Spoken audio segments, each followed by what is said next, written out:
Scan to unlock Sovi and ace your tests. Finding when z equals 20 is fast if you focus on the structure. Let's break down these nested if statements now.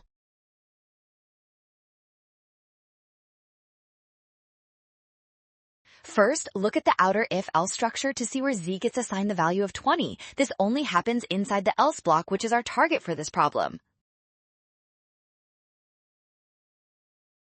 The else block only executes when the initial condition of x being less than y is false, so we must find the logical opposite of that specific comparison to move forward. The negation of x less than y is x greater than or equal to y. This matches option D perfectly. You nailed it!